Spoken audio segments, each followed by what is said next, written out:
We've got racing at Hollywoodbets Kenilworth in Cape Town, and in Johannesburg, the venue is Turffontein. That's the two venues we can look forward to on Saturday. Hello again from me, Rouvuan Smit. Good to have you along for a sure thing. We're off to the Highveld. We're about to concentrate on the race meeting at Turffontein on Saturday afternoon. 8 races on the card. That means race 1 is the opening leg of the bipot. The meeting itself gets underway at 12:20. And if you are going to take your Hollywoodbet Punter Challenge, you need to, of course, be on 5 minutes before the advertised starting time. You need to take the bet slip, because that is what puts you in line for the big cash incentive prize. And if you are the one person that correctly picks all 8 winners on this card, the one and only, you'll be an instant millionaire, providing, of course, as I said, you've taken the bet slip. Let's get into the action. The first race, a juvenile plate for fillies over 1,000 metres. 8 runners will contest the opening event, and 3 runners in this race have raced and have won. And coupled with that, we've got 6 runners from the Paul Matchett yard contesting the opening event. I'll start with number 1, Caroline Island. Now, this all showed pace. She drew clear when she won second time of asking. She does look like she's a filly that's on the up, and I do think that she does need to be included. Number 2, Easy Tiger. Nice to see Richard Free riding on the Highveld on a Saturday. In fact, we'll probably touch on a few of his rides during the course of the afternoon. Easy Tiger, he rides for the Mike and Matthew de Kock outfit. This horse really caught the eye when it won on debut. Won a comfortable race that time out, and I do think does rate the one to beat. So I'm going with 2, Easy Tiger to win it, ahead of 1, Caroline Island. For third, I'm going with number 3, Glastonbury, who comes back from a break. Rachel Veneker retains the ride. She takes the 1.5 off the back. And for fourth, I'm going with number 4. So 2, 1, 3, and 4 are the numbers I'm going with in race number 1. Race number 2 on the card is a graduation plate over 1160. 8 runners to contest the second race on the card. I'll start with number 1, Grand Crescendo. Now, this horse is the best weighted. However, does return from an 18-week break, and I do think that this horse can feature, if not in need of the run. Number 3, Kia Kaha, has got solid recent form, but will have a work cut out at the weights and can finish in the money. 4 Winds of Change. This horse was an easy winner last time out, won by 6 1/4 lengths. The horse that finished second that day was a horse called Paul Revere, who has subsequently come out and franked that form. This horse is having his second run after the race, should strip much fitter and rate the one to beat. So I'm going 4 Winds of Change, ahead of 3, Kia Kaha. For third, 1, Grand Crescendo. And for fourth, I'm going with number 5, Xanthar, who should have a money chance again. 4, 3, 1, and 5, race number 2. We move on to the third race on the card, and this is a maiden plate for fillies to be run over 1,600 metres. A field of 11 runners to contest the third race on the card. Number 1, Mountain High. This horse, if you look at the form, has been a little bit costly to follow. Has been second in its last 4 outings. Gavin Larena now gets the ride, and I do think that Gavin could be what he needs to extricate that little bit more out of him and take him to the winner's enclosure. And I do think Gavin could possibly make the difference. This horse should be rewarded for consistency. So I'm going with 1, Mountain High as my first choice selection in race 3. I'm also including number 3, Up the Ante. This one is getting closer with each and every start. Third run after race should be cherry ripe to run a cracker. 4, Lacewing has got decent recent form. And then there's number 11, Hollywood Madam. This horse placed on debut. The horse that finished behind her in 5th was a horse called Gimme Passion. That horse has subsequently come out and won, so that certainly does give that form line a bit of a boost. Race 3, my selection, 1, 3, 11, and 4. We move on to race 4, which is a maiden plate to be run over 1,600. Here we have 11 runners who will contest race 4 on the card. Let me start with 1, Spirito Salvaggio. Now, this horse was a little bit disappointing last time out, but if you look at that penultimate run, definitely must have a chance if repeating that kind of performance. This horse should also strip much fitter as he is having his peak run. 2, Snow Moon, decent recent form. Drops back in trip to 1,600. Richard Free is on board, and I do think that Richard will give this horse all the necessary assistance to get the best possible result in the end. 3 Spy Story, model of consistency. That was a good second last time out when setting the pace. Just got out one of it late.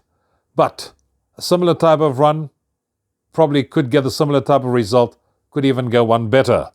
But I like the look of number 4, Apache Chief. Runner-up in its last 2. Gavin Arena retains the ride. Should strip much for the second run after rest, and I do think can go one better. So I'm going 4 Apache Chief, ahead of 2, 3 and 1. Race 5 is a Pinnacle Stakes over 2,400 metres. 8 runners to contest race 5. A couple of hard knockers that really enjoys the staying trip. I'll start with 1 Zeus. Now this horse is a proven stayer. This horse comes back from a 10-week break, ideally course and distance suited. Gavin Arena steps back on board, and I do think, if not in need of the run, will make his presence felt. Crimson King, if you look at that last 2, one can surely say that he definitely needed those 2 runs. If you look at his form, one can see that he won his only attempt over the course and distance, and if he finds his best form, he can be competitive in this race. 3 Hey Raise Hallelujah, another one that comes back from a 10-week break, but this is a horse that absolutely loves this course and distance and not without a chance in this lineup. And then there's number 4 Marauding Horde, who's been running in feature races of late. This horse comes into this race jumping from pole position with 52 kilos on the back and definitely can make its presence felt. There's a lot of hard-knocking individuals, and one could probably make a case for more than one of them. Where am I going? I'm going for the horse that absolutely loved this course and distance. 3 Raise Hallelujah to come out fresh and win it, ahead of 4, 1 and 2. Race 6 on the card is a conditions plate, a race for fillies and mares over 1,600 metres, and a field of 7 runners to contest race 6 on the card. 1 Beating Wings, I'll start there, back from a 10-week break, unbeaten over this distance if you look at the form, and this also happens to be trainer Stuart Pedigree's only runner on the day, and definitely is a horse that makes the shortlist. 2 Key Element, that was a much improved run last time out, went 4th. Blinkers now gets fitted, and I do think the blinkers could make the difference. 3 Let's Go Now was 3rd in its last 2. The last start was over the course and distance when he ran in the Epitombi. The 5th place horse in that race was a horse called None Other, who subsequently come out and franked that form line. Now Let's Go Now is a horse that likes to race up handy, and I do think will be staying on where it matters most. But I like the look of number 4, Will He Meet Again? This horse raced prominently last time out, stayed on, went 3rd in the Grade 3 Fillies Mile. That was over the course and distance with Richard Free on board. This horse will be very, very competitive. So I make 4, Will He Meet Again, the one to beat, ahead of 1, 3 and 2. We move on to race 7, which is a middle stakes to be run over 1,400 metres and 9 runners to contest the penultimate race on the card. Number 2, Lead the Charge, back from an 11-week break. If you look at the form, model of consistency, finished 2nd in his only attempt over this distance. If not in need of the run, can finish in the money. Number 3, Count Invicto. I really like the look of this horse. He won the non-black type Heritage Consolation last time out. Now, if one looks at that form, the horse that finished 2nd was a horse called Confederate, who subsequently come out and franked that form line and certainly given that a boost. This horse does look above average, and to me rates the one to beat. So I'm going with 3, Count Invicto to win it, ahead of 2, Leading the Charge. For 3rd, I'm going for 5, Francine, who seldom runs a bad race, and I do think she will give a good account of self against the boys. Same can be said about number 6, Miss Hannigan, another filly who can make a presence felt with the boys. So 3, 2, 6, 1 are the numbers I'm going with in race number 7. And that takes us on to the final event on today's card. Race 8, it's a merit-rated 72 handicap over 1160. 9 runners to contest the last of the afternoon. And here are a couple that one needs to take into account. I'll start with 1, the Navy Lock. This also has got decent form. Now, if one looks at the form 3 runs back, this horse finished 2.45 lengths behind number 2, Warm Winter Night, with whom, here in his rivalry, He is now 7 kilos better off at the weights for that particular run. Too Warm Winter Night won his only attempt over this course and distance. He also won his latest. The third place horse in that last start was a horse called Roll with the Punches, who subsequently franked that form. He drops in class and is not without a chance, and I do think that Too Warm Winter Night is the horse they have to beat, ahead of 1, the Navy Lock. For third, I'm going with 4, Pretty Precious. I think the cheek pieces certainly have done the trick with this horse. And for fourth, I'm going with number 7, Mariachi Madness.